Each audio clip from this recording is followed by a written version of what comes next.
Hi, I'm Jennylyn from Fusion Mineral Paint. Today I want to show you how easy it is to completely make over a piece of furniture. You may be walking down the street and have a roadside find, or go to the Salvation Army and grab a little something, or you may even have something in your garage that just needs a little makeover. So I'm going to show you the simple prep steps and how to paint it beautiful. I want to give you a couple of tips when you're trying to look for that perfect piece of furniture that could be a really great upcycle and a find. So a couple of things that you're going to look for is that it's generally in good condition. So that means that you don't have any veneer maybe peeling up or coming off. If you do, there's actually a couple things that we'll talk about later that you could do to kind of mask that and hide that. But you're generally looking to make sure none of the legs are broken on this piece of furniture, that there's really good quality hardware here so I can reuse that the doors are going to slide really nice and easy. This is a great piece overall. I'm really happy with it. It was previously painted in our Upper Canada Green in milk paint, and I just want to change the color. So we are going to take it from this classic look to something a little more chic and on trend right now with our beautiful English rose. And then we're going to do some shading with some waxing afterwards. So when looking for a good piece, again, you want to make sure that it is generally in good condition, nothing's broken, the drawers are going to move in and out really nicely. If you look for dovetailing as well, that's how it's manufactured. You know, it's manufactured very well. And smell it. You know, if it smells like there's a cigarette smoke or anything on there, you may want to avoid that piece of furniture because that can be quite difficult to remove those smells. And take a look at the conditions inside the drawers, make sure they're in good condition. Again, look at that hardware and make sure that it just moves in and out really nicely. So there's a couple of things to look out for when you're looking for whether it's a good upcycle find. So now that we've found the perfect piece for upcycling, we need to do a little mini assessment to it to see what kind of prep, if any, is required. Typically, most pieces will require some form of prep, but I know so many people are scared of that word. It's like a bad 4-letter word, prep, but I promise you it can be as simple as what I'm going to show you right now. So your keys to prep are 3 things. You want to have a little bit of sandpaper. That's really important to have with you. You also want to have some TSP, and TSP is a cleaning solution, and I'll show you how easy that is to use. And then you may need an odorless solvent or a mineral spirit, and that's specifically used for removing any sort of waxy coating surfaces. So think of something that's had pledge on it before or wax. You want to give it a clean up with this little one because it's going to remove that wax, because nothing sticks to wax. Waxes always last. All right, so let's take a look at this piece here. This piece has been waxed previously and it's probably had some oil or some pledge on the top of it. So the first thing that I'm going to do is mix up my TSP solution, and I'm going to clean my piece first because there can be dirt on there, and I want to clean all of that off first. And then I'm going to de-wax it. And I specifically know that I have wax on there because I did this piece, or I purchased the piece that I knew had wax on it. If you're testing for wax, you could take your fingernail, kind of run it across, and if anything comes off, you know that there's probably a waxy coating on there. You want to remove that. All right, we'll get started with our TSP, and I'll show you how quick and easy that is. Before I start cleaning my piece, I'm actually going to remove my hardware so that it's easy to get in and around everything. So I'm going to do that now. So now we've removed our hardware, and I'm just taking a look where the hardware was to see if there's any ridges there. Sometimes people paint with the hardware on and around, so it leaves little ridges. So keep in mind, you may want to sand that down a little bit to smooth it out, but we'll get to that after we do our cleaning. So we've mixed up our TSP solution rinse here, and I'm just going to give it a little stir to make sure it's nice and mixed up there. And because we are cleaning, I'm going to throw on some gloves. I like to wear gloves sometimes when I'm cleaning, especially when I am removing any sort of grease or wax or any sort of TSP solution here. So I'm going to take a rag. You can use a rag or a sponge. You're going to dip it into the solution, and you're just going to wipe it and wash it down. So here we go. You want to get all around the piece. You don't have to use a ton of elbow grease in here, but you're looking to see if you're getting any dirt, and there is some dirt coming off of here. You don't want to paint dirt into your piece because it's just gonna get stuck in there. It may not be, you know, the smoothest paint finish. It is important to take a little bit of time just to clean down your piece. And I mean, if you can see clearly visible dirt sitting on it, absolutely you want to take it down. It's more what you can't see, that's the issue. So that's when we come to wondering about our wax and wondering if there's a waxy coating or surface on it. There we go. See how quick and easy it is? It doesn't take a lot of effort to give it a little clean. It's amazing how quick it can be. And again, look at all of that dirt. It's not a ton considering the surface of the piece, but again, you don't know what all that is. Dust, grime, grease, etc. This helps to degrease. It helps to degloss a little bit. And I'll just continue to get the sides and the legs. So now that we have finished our little TSP rinse and clean, that's helped to remove grease, it's helped to remove dirt, and it also is going to allow the paint to adhere very, very well. Now on to our next step. So now that we've cleaned our piece, we're gonna take a look and just see if there's any wax on it. And I know that we did wax this piece a long time ago, so I'm gonna take my fingernail and just kind of rub on there and see if anything comes off. And if you do get some wax coming off under your fingernail a little bit, then you know you do need to remove it. It's really important to remove wax because wax is like a resist. And when you put a water-based product on top of it, it won't adhere to it. So with Fusion Mineral Paint, it's a zero VOC product and it is all water-based. There's no solvent in there. Some of the other products on the market that have a higher solvent content, it can actually kind of eat through and adhere to underneath the wax, but this type of a product won't do that. So it's important to remove that wax before you paint with it.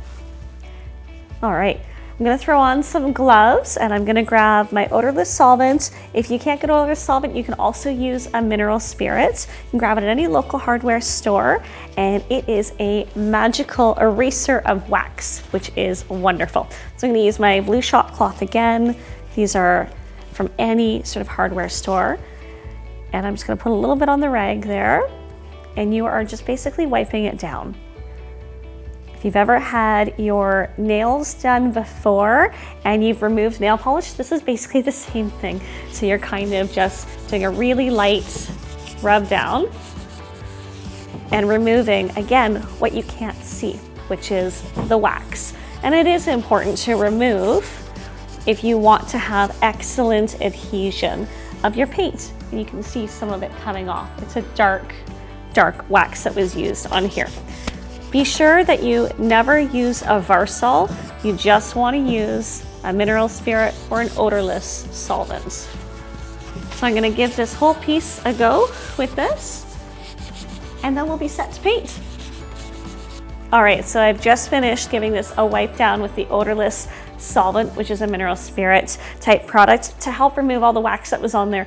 And I'm really doing this because I want to have an absolute pristine finish with my Fusion Mineral Paint. So that means if I had left some of the wax on there, it would have acted as a bit of a resist. And that resist is okay if you're trying to distress a little bit and make it look a little bit more aged and antiqued. So instead of getting into all the little crevices, because there wasn't a ton of wax on there, I could have left some of it.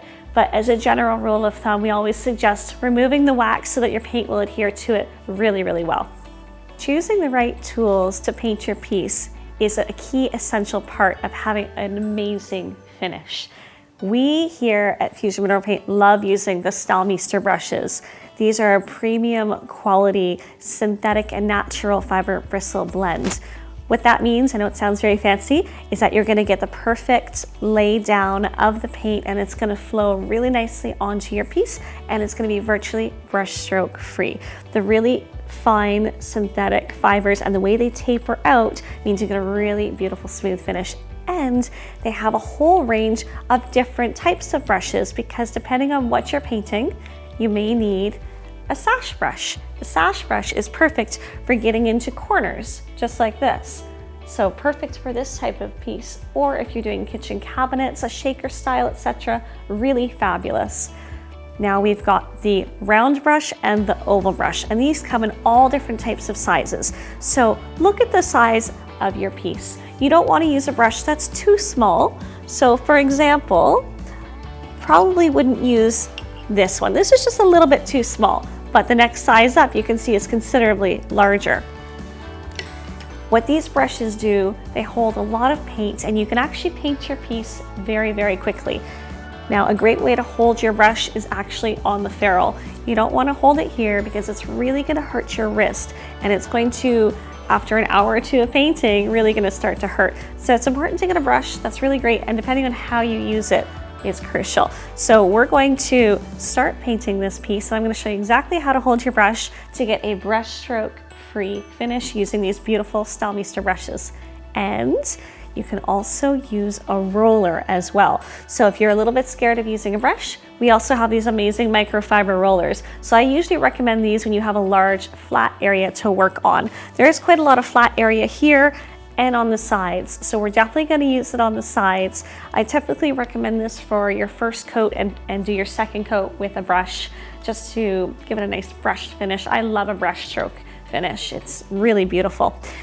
All right, I'm gonna bring my mom in to work with me to help get this piece painted up real nice and quick. I'm gonna be using English Rose today to paint on this piece here. And when you're going from a medium tone dark color to a light color like this, you may need 2 to 3 coats. It all depends on what you're covering.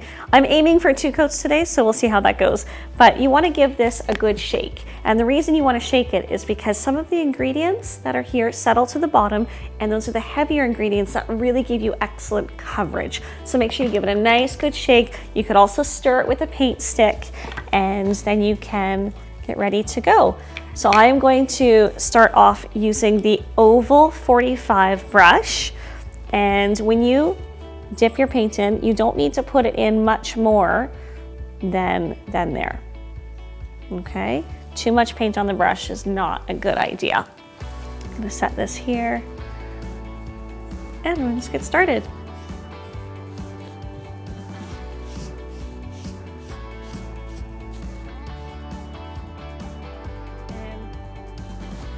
Let's get a little more help. I'll bring my mom in here. All right. You may want to pull these drawers out a little bit. While I'm brushing here, I'm gonna have my mom start rolling the sides, the big flat panels.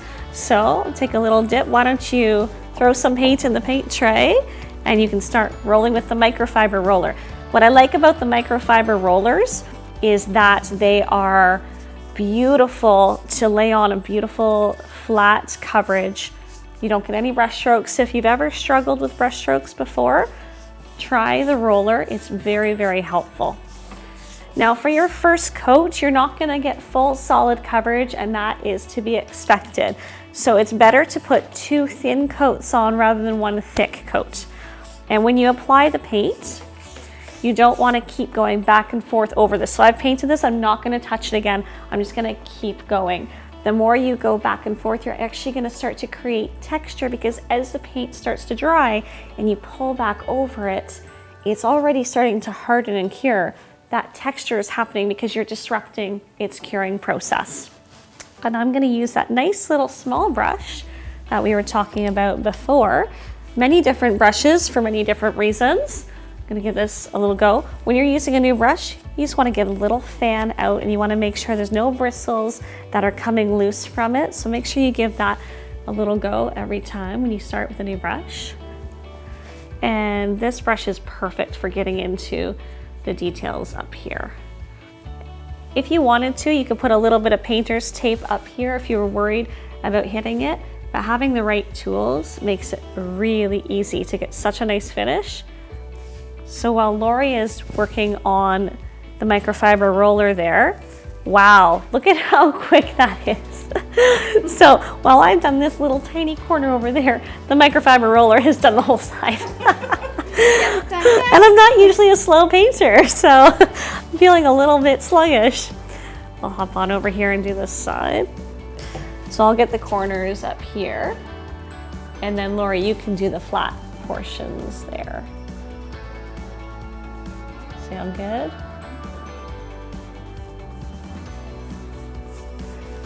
This brush is so good to get into these little details there without leaving extra brush marks. There we go. Perfect.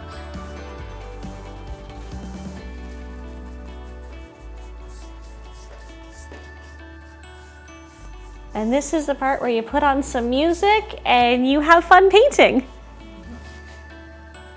So if you're gonna paint with the drawers in, I usually like to pull them out so they don't dry next to the actual face of the cabinet, because that's when it can get stuck. So you wanna pull them out a little bit. It also allows you to do the tops of the inside really nicely, easily, without having to remove it all. However, these larger panels, I'm actually gonna pull out and I'm gonna paint horizontally. And again, your first coat is gonna go on and not look solid, and that's okay. It's better to do 2 thinner coats than it is to do very thick coats. The thicker your coats are, the longer your drying and curing time is. Why? Because the evaporation and the curing happens through evaporation.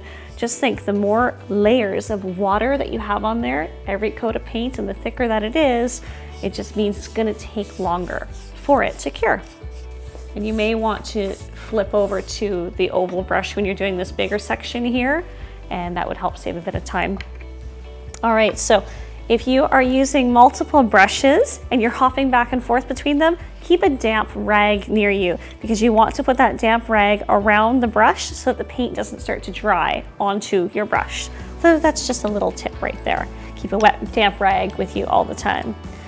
All right, let's pull these front drawers out and give them a go.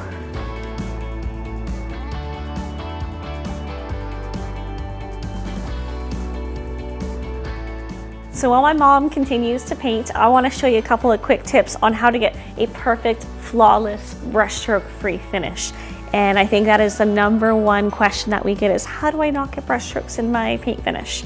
For one, tools are key. So this wonderful Stylmeister brush, this is the Oval 45. It's a really perfect one to hold. It's not very heavy. It balances well in your hand. I have really small, petite hands, so it's actually perfect for me. And you need to find which one works best for you. When you've got a brand new brush, you want to just kind of fan through it because it is brand new. It's never been used before. You may have the odd bristle that becomes loose, but with this quality of brush, it's very rare that you have anything that comes loose. So what makes these brushes so unique and beautiful is the way that the synthetic fibers taper out, so that as you're brushing along, you just get a really nice natural flow onto the brush. Let's show you how to dip the brush into the paint. We're not going to put too much paint on the brush. I go about halfway through, I kind of soak the brush with paint, and then I remove the excess into the jar, because too much paint is actually what's going to cause brush strokes for you. So you'll see I don't have a ton of paint coming off of my brush. This is too much paint. That's how you know you've got way too much. It's globby, you can see it on your brush. We want to remove it so that you've got just enough sitting in there. And then you want to get started typically end to end. So I'm going to start at this end here, and I'm just going to start depositing the paint in pretty heavy there. And remember, your first coat is not going to be always a solid coverage, and that is to be expected. So less is more. I'm going to show you what too much paint looks like. Sometimes people think, oh, well, if I put on more paint, it's going to be better coverage. It's going to cover more. Yes, that's true to an extent, but you're also going to get things like brush strokes like that happening. So less is more. That's probably enough paint, honestly, to paint the whole top. So I'm going to start evening it out all the way across. Nice long brush strokes, not a lot of pressure you want. So with this Oval 45, you want to have it a bit on an angle like this rather than this. If you do this, you're pulling the paint off. If you lay your brush like this, it's just gonna stay on there nice. I tend to work pretty quickly. I love this oval for getting into the corners here. It's got a nice stiffness to it, but it still allows the paint to lay down quite nicely. Do one more little dip into the paint. Don't need too much of it. Less is more. And again, I tend to work fairly quickly. That's just kind of how I've always worked with the paint. But you want to go and take a look and make sure that you don't have any excess pooling in the corners. You want to go end to end. And I don't really want to go back over this area because it's already been drying for a minute or so. So once it starts to dry and you keep going back over it, you're actually going to create texture and create brush marks, and you don't want to do that.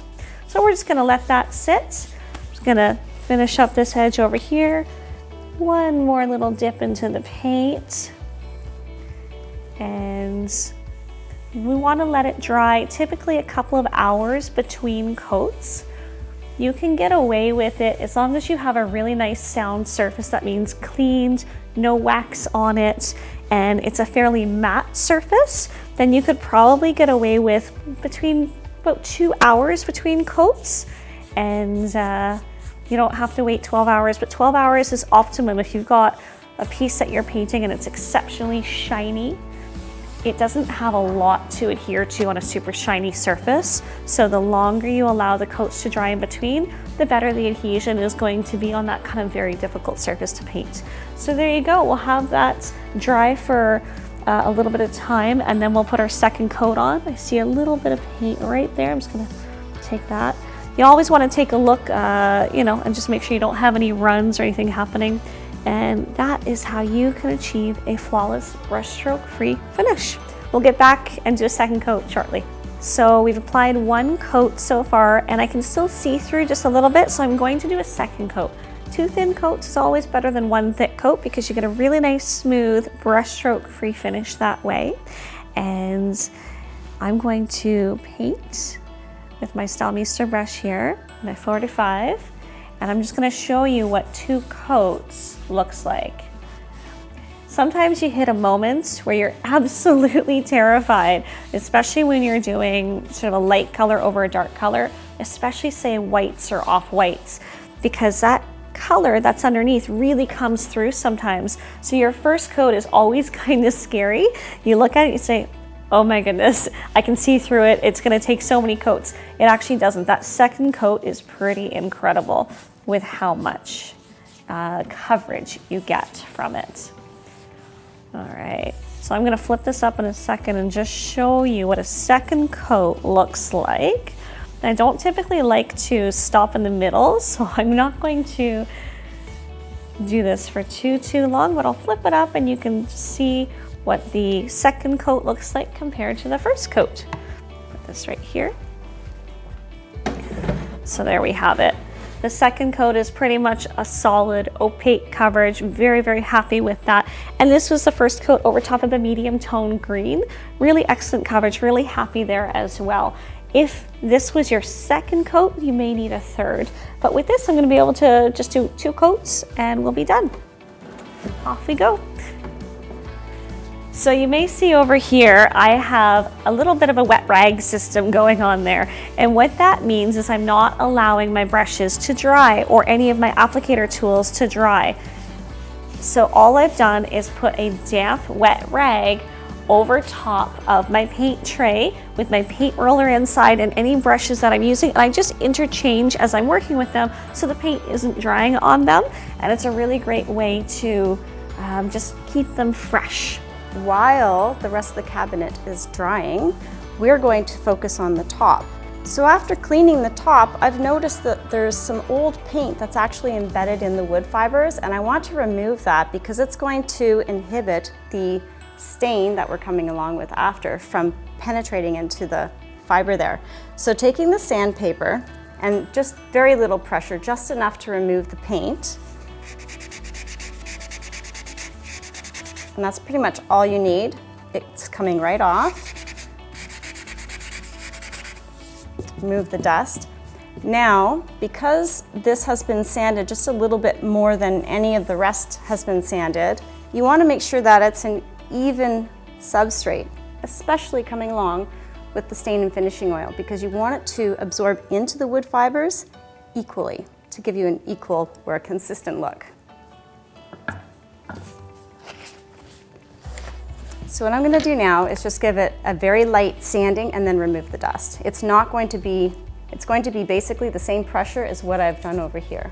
So I've just sanded it a little bit here to remove the paint, and now what I want to do is make sure that it is a consistent absorbable surface. So a very light sanding over the whole top. Had I not sanded here, I wouldn't need to do this step, but you know, it's the stain and finishing oil will be able to penetrate more into this area. So I'm going to give the whole top a light sanding.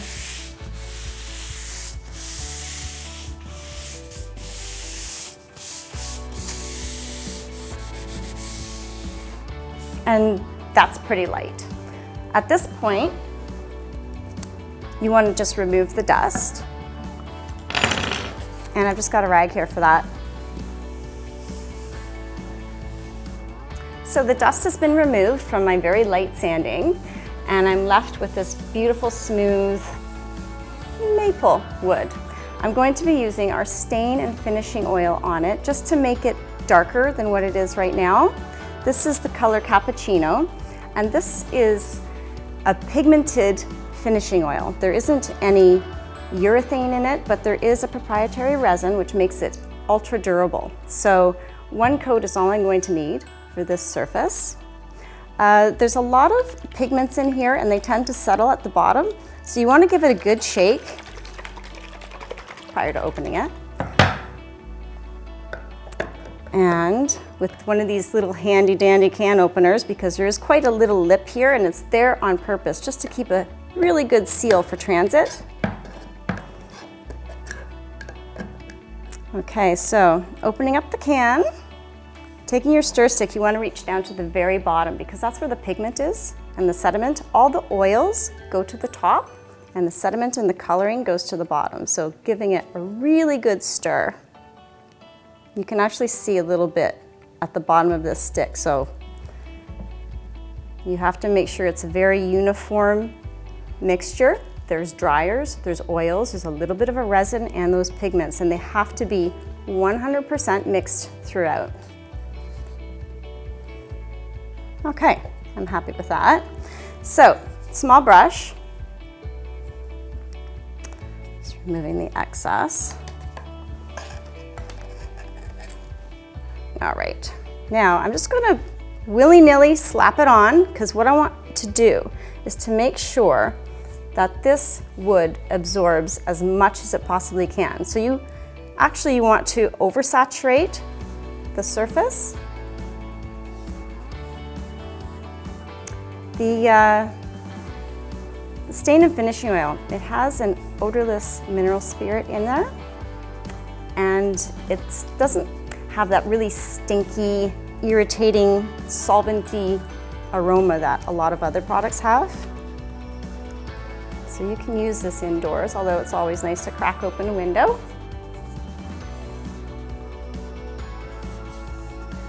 So I'm just kind of smearing it all on the top. And what I want to do is just make sure, allow for that wood to drink it up. This is a maple, so it's a hardwood, so it's not going to actually absorb too much. And you can tell on some of the softer woods, such as pine, you go over it with a brush and it looks like it's immediately dried. And if that's the case, you put more oil on it right away. But the maple, it's pretty much sitting on top. Ooh, this is going to be gorgeous.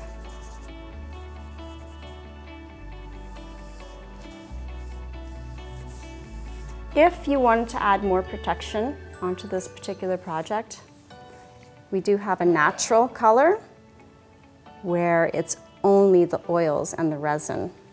There's no pigments in there. Just in case you get the color you want and you want to have extra protection because it's going to be washed daily, then you might want to put on another layer. But this becomes a very durable finish. You can even put it on floors. So I'm using a mini brush today, which is a bit of a mistake because this is taking a little longer than it should. I should actually be using, say, a 2-inch workshop bristle brush. If I had gloves on, I could actually even apply this with a rag. So along the edge, a lot of woods, the side grain is an open edge grain and it will tend to really saturate with this oil. It'll really soak it up like a sponge.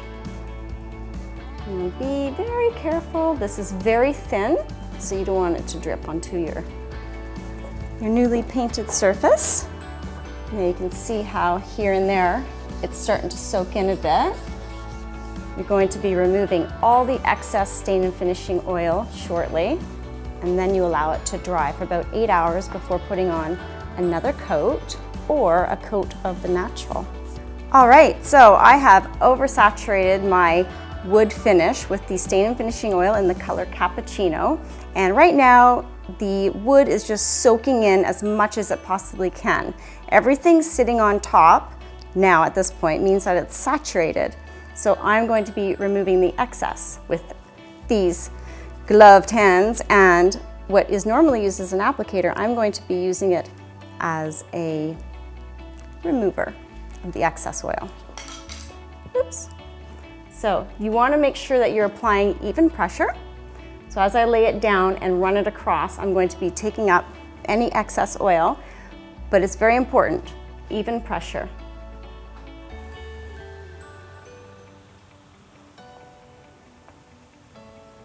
And you go always in the direction of the grain of the wood. And again, I just want to stress that you want to use the same pressure pushing downwards. If you lighten up halfway across, you're going to actually see that you've left some excess oil there. And again, just to repeat that, I'm going in the direction of the grain of the wood. You don't want to go horizontal or across the grain because it will really show up like a sore thumb. And just to do the edge. And I really love the depth of this color. So if I do put some more protection on here, it's just going to be the natural, if anything. I mean, this is going to be a sideboard. It's not going to be washed daily. And the resin that's mixed in with the oil, this is going to be a washable surface. But if you really want to scrub it and wash it daily, I would put one more coat of the natural. All right, so we finished our 2 coats of English rose, and we put the beautiful all-in-one stain and finishing oil in the Cappuccino color on top, just to richen up the wood a little bit. And that top coat, all-in-one, is so durable that you can wash it. You can even use it on your floors. So putting it on our dresser top is going to be very durable. Now, the Fusion Mineral Paint is sort of that all-in-one. It has the built-in top coat, so you don't need to do anything more to it. If you love it just the way it is, you can leave it like that. This color is a little bit on the brighter side, and I want to bring in a little bit more of an antique feel to it, but I don't want to do any distressing. So I'm going to use one of our tinted waxes, and this is our Espresso wax. This is a really beautiful, easy to use, buttery soft wax. It is just like espresso. So if you like coffee and you like that rich color, it's exactly what it's like. So I'm gonna do a bit of a shading, shadowing technique where I'm gonna go darker on the outside and lighter on the inside. And I'm really gonna highlight a lot of these ridges and areas over here. So let's get started. So we've got these natural bristle Stahlmeister brushes. These can be used as a paintbrush as well as a wax brush. This is really handy when you've got a pretty large project that you want to wax, because your hand can get quite tired if you're just using a rag. So using a brush and the proper size brush is really gonna help you. I'm gonna go with the big one. I'm gonna use this really large brush, and I am going to dip into this little container of the espresso, and it fits really nicely. And there we have the wax right there. You don't need too much wax. It's pretty strong with pigment, but because Fusion Mineral Paint has a built-in top coat, I don't need to worry about this soaking in too much and staining it too much. So I can actually be quite liberal with how I apply it, and then I can come back afterwards and sort of lighten it up if I want to. So I'm gonna go a little heavier in the edges here. And then I'm gonna fade into a bit of a lighter finish. So it's kind of not so much an ombre effect, but a shadowing effect. Darker on the outsides lighter on the insides. There we go. Really easy to use. These waxes are made with real pure beeswax and fine quality pigments. It's manufactured by Clapham's Beeswax, who's been making waxes for over 35, almost 40 years now. They're a wonderful family operated company based out of BC, Canada. And I absolutely love using these waxes because there's virtually no harsh chemical odors that come from this whatsoever. So it's really, really beautiful to work with. All right, so I'm just getting a little heavier on the edges. I'm going to get down here and some of the detail on the legs. Typically your legs would get beat up and be a little bit dirtier. So I'm happy to kind of beat that up a little bit more and add some more of the wax there. It's really easy to brush on wax. It goes a lot faster. And I'm just gonna do a little bit of blending. So you'll come back in a few minutes once I start doing some of that. So I decided to choose the Espresso color because I like that it's just going to soften and age it, and it's gonna complement the cappuccino colored top, which I think is gonna be really nice. And I was thinking of going with the black wax, but I did a little test piece beforehand, and I really like how the chocolate undertone of the espresso really pulled with the warmth of the pink. So you want to kind of give it, a test first, just to see how you like it before you go ahead and do your entire piece. It really softens up the color, makes it look a little bit more aged and antiqued. I'm going to show you a trick. I'm going to take the clear and I'm going to actually mix some of the clear in with the espresso. So I'm going to take this one here.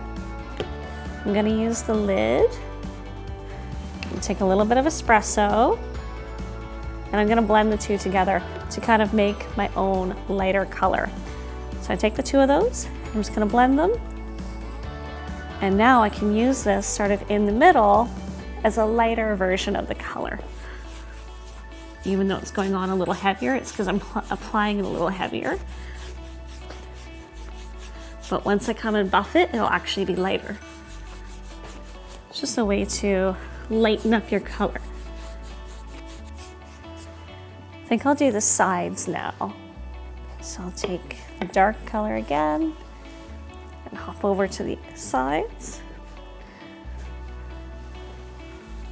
Get in nice and heavy here on all the details. There we go. And for this whole piece, I won't even use half the container. So a little bit goes a long way. These are our small size 50-gram containers. They're just perfect for our project. When I'm not sure quite what to do to a piece to really make it pop, I'll usually take a look at the different types of waxes that we have, and I'll see what I want to do with it. So sometimes if I want to add a little shimmer, I'll add one of our metallic waxes. So I could have easily added a pearl to this, and the pearl would have been really, really pretty as well to lighten it up and give it a nice sort of shimmer.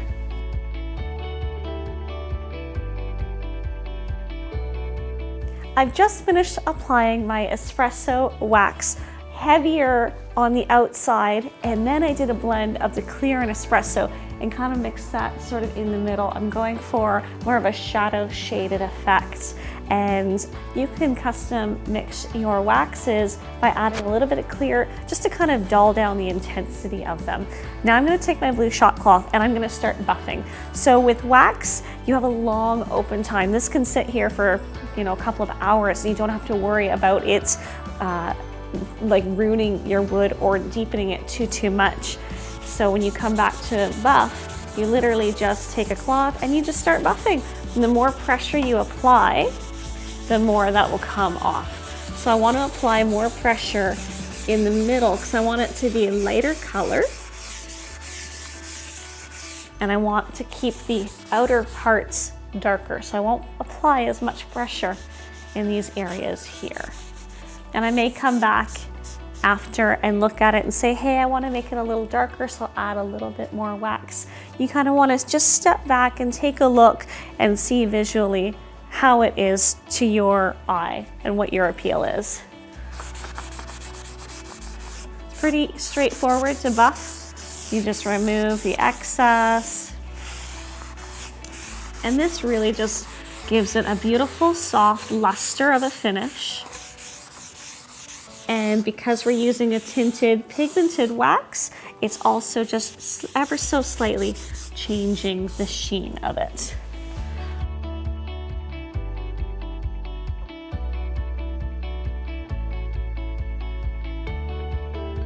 So here's a great little tip and trick. If you feel you've applied too much of a darker wax or a pigmented wax, you can actually erase it, remove it by using the clear. So you just take a little bit of clear onto a cloth or a rag, and I'm just gonna show you how buffing it in actually removes. And you see how it cleans it right up there? So it removes any of the darker wax that you put on there. So little tip there. Let's just do a little recap on what we did with this piece. Originally, it was painted with milk paint and a wax finish, sort of a mid-tone green color, and we decided to brighten it up and lighten it up with the beautiful new English rose. And I wanted to just give it a little bit more of an aged and antique feel, so I did a little bit of shading technique with the Espresso wax. And the hardware was in beautiful condition, and I really felt that it complemented the wood top, which we also did a cappuccino all-in-one stain and finishing oil on top again, just to richen it up a little bit more. So with all of that done, I feel it's really pulled the piece together, and it's now a beautiful, hip, chic, antique piece.